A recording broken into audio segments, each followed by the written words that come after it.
হরে কৃষ্ণ, রাধে রাধে। কেমন আছেন সবাই? একটা খুব সোজা একটা উপায় দেব, দারুণ উপায়। যে প্রথম কথা হচ্ছে, এই উপায়টা করতে গেলে আপনাদের ঈশ্বর ভক্তি থাকতে হবে, ঈশ্বরের প্রতি একনিষ্ঠ থাকতে হবে, ঈশ্বরের প্রতি প্রেম থাকতে হবে। যেমন পিতামাতার প্রতি সম্মান, শ্রদ্ধা, প্রেম থাকে, সেরকম ঈশ্বরের প্রতিও থাকতে হবে, বা তার থেকে বেশি থাকতে হবে বরঞ্চ। তখন ঈশ্বর কথা চোখের সামনে দেখা যায় না, সেই জন্যে সেটাকে মেনটেন করা, বা সেই চিন্তাভাবনাটাকে ধরে রাখাটা খুব কঠিন কঠিন আর কি। সেই ধরে রাখতে হবে, ধরে না রাখতে পারলে কিন্তু হবে না। এইবার সেক্ষেত্রে যে ঈশ্বর আপনার পছন্দ, মহাদেব হন, কৃষ্ণ হন, কালী হন, হ্যাঁ, এবং আমি আগেও বলেছি যেগুলো কল্পরূপ, যেগুলো তন্ত্ররূপ বিভিন্ন শক্তির, কালী, দুর্গা,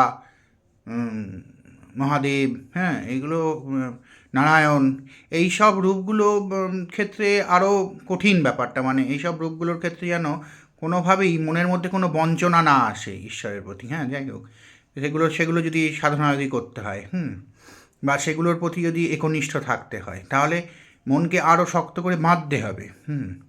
যাই হোক, এবার যে মহাপ্রভু হন, রামকৃষ্ণ হন,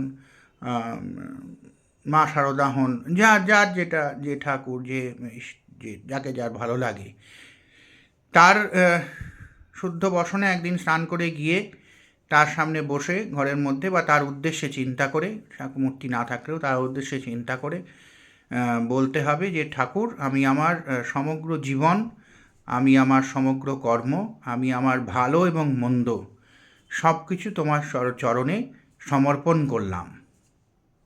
আমি তোমার শরণাগত, তুমি যেটা আমার পক্ষে সবচেয়ে ভালো হয় সে ব্যবস্থা আজ থেকে করো। ব্যাস, দেখবেন জীবনে মিরাকেল হবে।